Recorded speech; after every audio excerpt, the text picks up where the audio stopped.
You guys ready for part 3 of The Enormous Crocodile?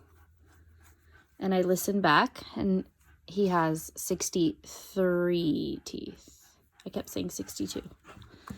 Okay, so some of his clever tricks. He first pretended to be a palm tree, hoping the children would climb up and then he would eat them. Then Humpy Rumpy came, pushed him down, saved the day. Then he pretended to be a seesaw, and the children would sit on him and he would snap them. But then, who came? Mugglewump came, saved the day. Then he pretended to be a creature on the merry-go-round, and the little girl was going to sit on him. But then Roly-Poly Bird came and saved the day. Jill turned and ran. So did all the other children. Even the man who was working on the merry-go-round jumped off it and ran away as fast as he could. The enormous crocodile cursed the Roly-Poly Bird and waddled back into the bushes to hide. "I am so hungry now," he said to himself. "I could eat 6 children before I am full." Just outside the town, there was a pretty little field with trees and bushes all around it. This was called the picnic place.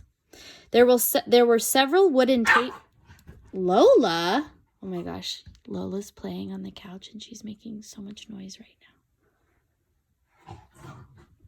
Sorry. This was called the picnic place. There were several wooden tables and long benches, and people were allowed to go there and have a picnic at any time. So the enormous crocodile crept over to the picnic place. There was no one in sight. "Now for clever trick number 4, he whispered to himself.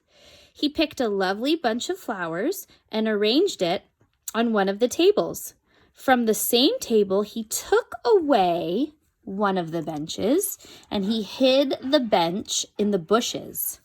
Then he put himself in the place where the bench had been. By tucking his head under his chest and by twisting his tail out of sight, he made himself look very much like a long wooden bench with 4 legs. So he took the bench away. He's pretending to be the bench. He's tucking his tail underneath his body. Underneath. Soon, 2 boys and 2 girls came along carrying baskets of food.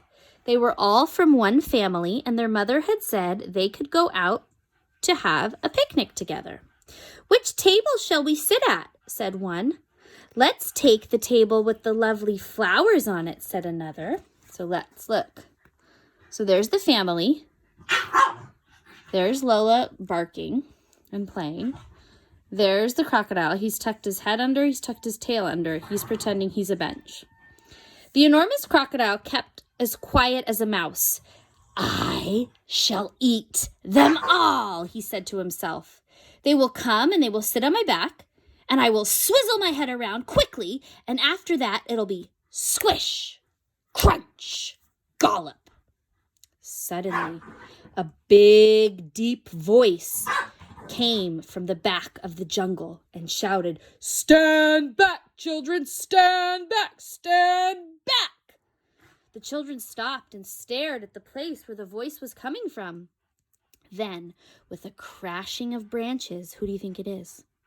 Trunky the elephant came rushing out of the jungle. "That's not a bench you were going to sit on," he bellowed. "It's the enormous crocodile, and he wants to eat you up." Look at the children listening.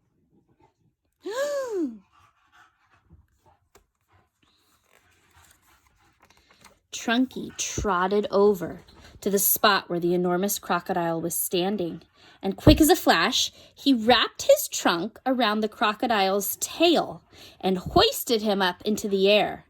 "Hey, let me go!" the enormous crocodile said, who was now dangling upside down. "Let me go! Let me go!" "No," said Trunky, "I will not let you go. We've all had enough of your clever tricks." You know what Trunky then did? Trunky began to swing the crocodile around and around in the air. First, he swung him slowly, then he swung him faster. So if you have something, let me cut this for a minute. If you have something, so Trunky's got the enormous crocodile by the tail, and he's swinging him around and around and around and around and around and around and around like that. He swung him faster and faster. Look how fast. And faster still. Look at the children. They're going, whoa.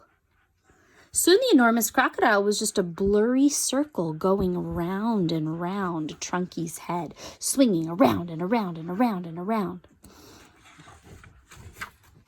Suddenly, Trunky let go of the crocodile's tail, and the crocodile went shooting high up into the sky like a huge green rocket. So let's say you've got your thing and you're spinning it around and you let go. It's going to go flying.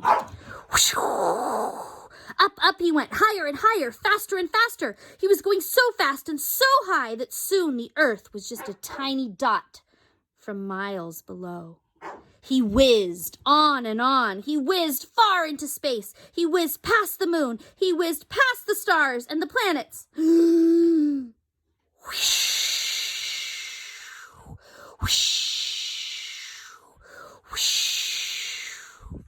Until at last, you know what happened?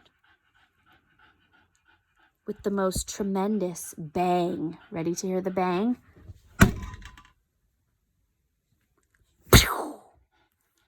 Bang.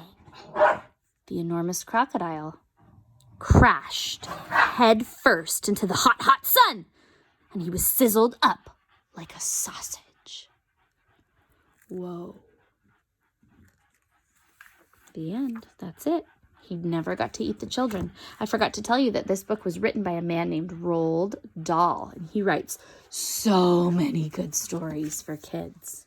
And a man named Quentin Blake drew the pictures. Quentin Blake drew lots of pictures from Roald Dahl's books. This is a good story. Hope you liked it. We'll do another one another time.